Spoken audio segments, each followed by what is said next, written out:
Samantala, nagbitiw na sa tungkulin si National Power Corporation President Cyril Del Callar. Ayon kay Del Callar, problemang pangkalusugan at hindi politika ang rason ng kanyang pagbibitiw. Pero umaasa siyang ipagpapatuloy ng sinumang papalit sa kanya ang mga programang nasimulan niya sa Napocor. Wala pang nababanggit ang Malacanang sa kung sino ang ipapalit kay Del Callar.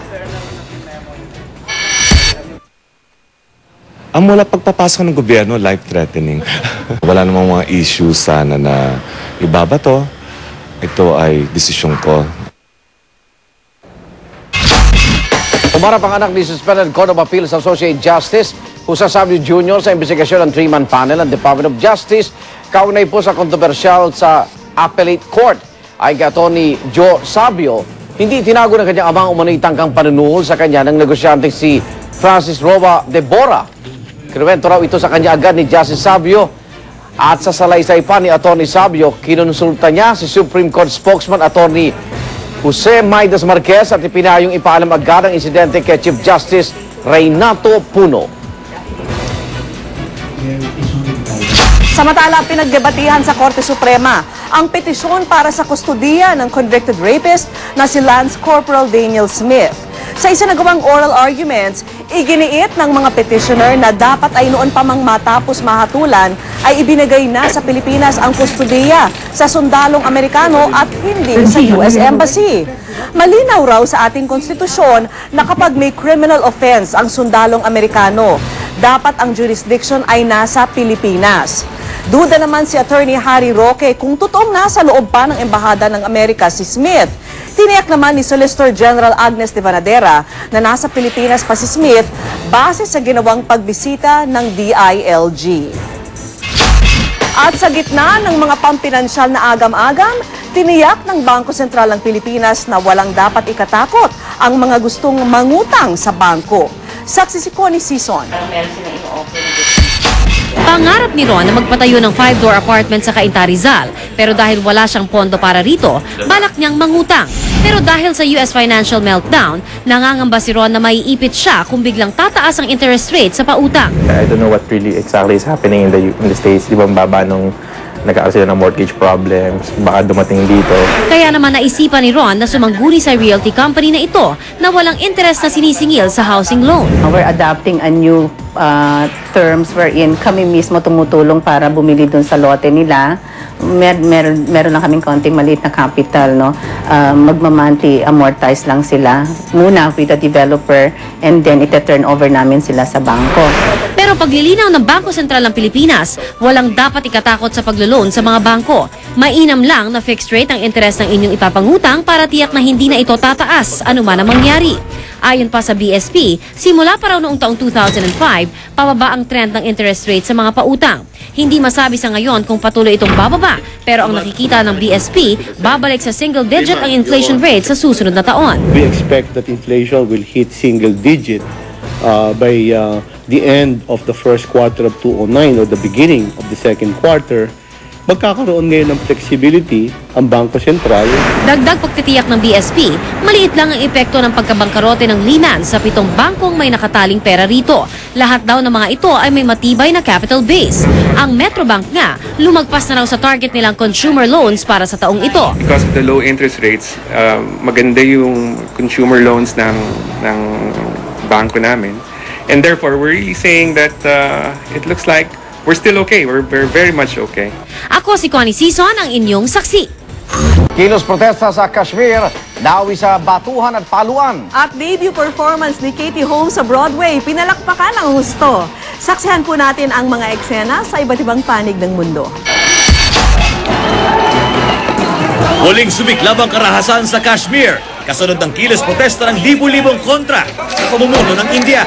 Pinagbabato ng mga realista ang mga pulis na ikinasugat ng ilan sa mga ito. Tear gas naman ang tinapat sa kanila ng mga otoridad. Lalong dumistansya ang Republican presidential candidate na si John McCain mula sa Bush administration kasunod ng US financial meltdown. At sa kanyang campaign rally sa Iowa, matapang ang pahayag ni McCain laban sa chief regulator ng US financial markets. If I were president today, I would fire him. Pero ang hirit dyan ni Democratic Presidential Candidate Barack Obama, isang ganap na pagbabago ng administrasyon ang kailangan. Don't just get rid of one guy, get rid of this administration. Sa pinakahuling CBS New York Times survey, lamang ng 5 puntos si Obama. Ganyan din halos ang resulta ng huling Gallup poll survey, kung saan 4 na puntos ang tambak ni Obama kay McCain. Pinalakpakan ng husto ang Broadway debut ni Katie Holmes. Ayon sa ilang kritiko, hindi sila binigo ni Katie sa entablado bilang Anne sa dulang All My Sons. All out naman ang suporta ng asawa niyang si Tom Cruise, pati na ang bating aktor na si Dustin Hoffman. Big winner naman ang Spice Girls sa katatapos pa lang na Vodafone Live Music Awards. Tinalo nila ang British rock legend na Led Zeppelin bilang Best Live Return. Lalo namang pinainit ng Pussycat Dolls ang awards night sa kanilang sexing performance. Para sa saksi, Michael Vati nagulat. Samantala, may bagong bagyong nakapasok sa Philippine Area of Responsibility. Nagbabanta po ngayon ang bagyong Nina sa Eastern Luzon. Huling namataan ang bagyo 850 kilometro silangan ng Virac, Catanduanes. Taglay po nito ang lakas ng hanging umaabot sa 65 kilometro kada oras. Ayon sa Pag-asa, malayo pa ang bagyong Nina at wala pa itong magiging epekto sa bansa. Etong bagyo, handang-handa ng Lasal Green Archers at Ateneo Blue Eagles para sa Game 1 ng UAAP Championship sa linggo. Ayon sa magkalabang koponan, planchado ng kanilang opensa at depensa. At habang abala magkabilang team sa pagpapractice, nagkagulong kanilang fans sa paghahanap ng tiket para sa laro. Baga kasi nagkaubusan ng tiket sa Ateneo at Lasal. At tanging pag-asa na lang nila, ang Araneta Center ang magbebenta ng 500 general admission tickets bago magsimula ang laro sa linggo.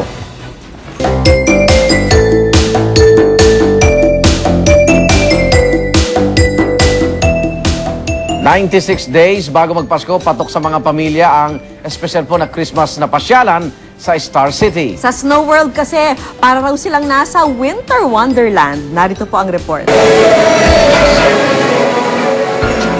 Ikaw ba'y dreaming of a white Christmas pero di alam ang daan patungong North Pole? Well, pwede pa rin bigyang katuparan ng iyong pangarap dahil dyan lang sa Star City sa may CCP Complex, may Snow World kung saan para kang walking in a winter wonderland. Sobrang lamig na, let it snow, let it snow, let it snow pa. At ang iyong espesyal na tour guide, walang iba kundi si Frosty the Snowman. Kaya naman mapabata o matanda, enjoy! Para po tayong nasa ibang bansa. Feel na feel, parang nasa Amerika. Bukod sa winter feel, patok din sa mga chikiting ang mga naglalakihang slide na gawa sa yelo. At kapag sumakit na ang iyong pitan sa walang tigil na pagpapadaos-dos, pwede namang bumanda sa exhibit ng mga ice sculpture na gawa ng mga professional Pinoy artists. At para naman sa mga kulit-bulilit, dito pwede ang batuhan ng snow. Siguruhin nyo lang na game ang inyong tatamaan. Bukas ang Snow World ng Star City araw-araw mula hapon hanggang gabi. Para sa saksi, Rosetti Rivera, nag-uulat.